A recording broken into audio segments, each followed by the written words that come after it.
अपना कदम रखा। जैसे ही मैंने पागल खाने में अपना कदम रखा, सामने खड़ा हुआ पागल 501 501 501 चिल्ला रहा था। मैंने उससे कहा, मैंने क्यों भाई ये 501 501 क्या कह रहे हो? वो मुझे देखकर बहुत जोर से हंसा। मैं मुझे देखकर बहुत जोर से हंसा और बोला एक और फंसा।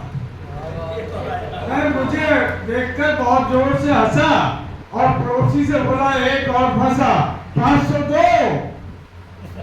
अब 501 नहीं, 502 नंबर नोट किया जाए और इसको सामने वाला कमरा दिया जाए। 502 नंबर नोट किया जाए और इसको सामने वाला कमरा दिया जाए।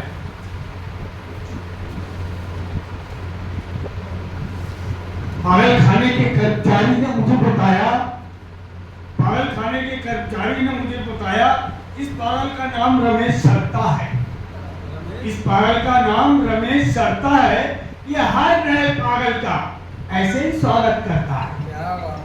ये हर नए पागल का ऐसे ही स्वागत करता है। एक दिन हर नए पागल का ऐसे ही स्वागत करता है। खुद को कभी बताता है और जिसको भी घेर लेता है दिन भर करता है, सुनाता है। खुद को कभी बताता है, जिसको भी घेर लेता है दिन भर कविताएं सुनाता है। एक दिन इसकी कविता सुनने के लिए कोई नहीं मिला। एक दिन इसकी कविता सुनने के लिए कोई नहीं मिला। इससे ये अफसोस नहीं झेला। करते करते अफसोस हो गया बेहोश। पागल खाने का कर्मचारी घबराया और पागल खाने का कर्मचारी घबराया और उसने डॉक्टर से कहा। डॉक्टर ने इसके घर से इसके बाप को बुलाया और बाप से कहा कि श्रीमान जी, आपको अपने पुत्र की खातिर एक अच्छे श्रोता की तरह उसकी कविता सुननी होगी। बाप बोला ठीक है डॉक्टर साहब, कोई बात नहीं, मेरा लड़का है, मैं कविता उसकी सुन लूंगा, लेकिन एक शर्त है। पुत्र की खातिर मैं श्रोता तो बन जाऊंगा, लेकिन एक शर्त है, पहले आपको अपनी 5 कविताएं सुनाऊंगा। बाप भी कवि था। मग्न होकर कविता पढ़ने लगा, एक के बाद एक कई कविताएं सुनाने के बाद उसको तो आ गया पूर्णतः होश और पागल खाने का डॉक्टर हो गया बेहोश।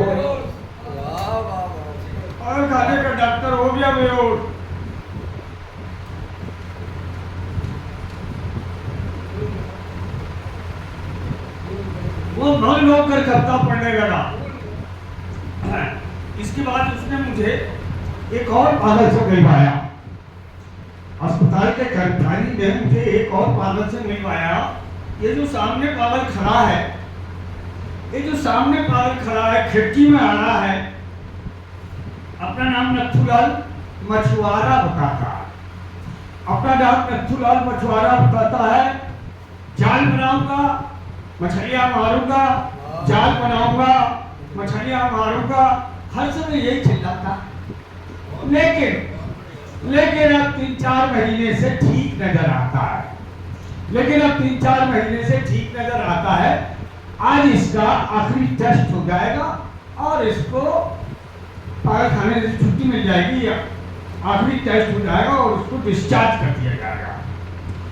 मैंने सोचा चलो भाई ये ठीक हो चुका है, इससे बात करो। मैं उसके पास गया। मैंने कहा भाई साहब, आप बिल्कुल ठीक हो गए हैं, अब आप क्या करेंगे? बोला सबसे पहले मैं अपने घर जाऊंगा, अपना ब्याह रचाऊंगा।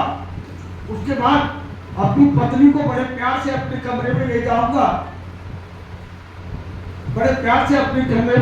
और अपनी बात समझाऊंगा। यदि उसने मेरी बात नहीं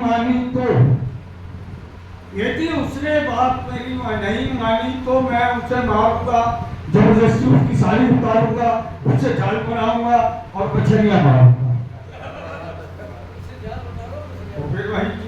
गया, पागल हो गया।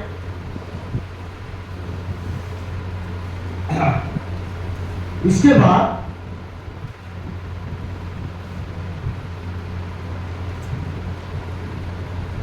जबरदस्ती उसकी मछलियां मारूंगा। इसके बाद उसने मुझे एक और कवि से मिलवाया, अस्पताल के कर्मचारी तो मुझे एक और कवि से मिलवाया। ये जो सामने पागल खड़ा है सभी पागलों का सरदार है, पढ़ा लिखा बेरोजगार है। सभी पागलों का सरदार है, पढ़ा लिखा बेरोजगार है, खुद को वक्त के सांचे में ढाल रहा है, खुद को वक्त के सांचे में ढाल रहा है। रोजगार नहीं मिला इसलिए पागल खाने में अपना पेट पाल रहा है। रोजगार नहीं मिला इसलिए पागल खाने में अपना पेट पाल रहा है। मैं सोचने लगा,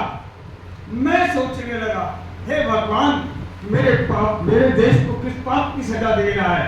आज मेरे देश का नौजवान अपने पेट की आग बुझाने के लिए पागल खाने का सहारा ले रहा है, अपने पेट की आग बुझाने के लिए पागल खाने का सहारा ले रहा है।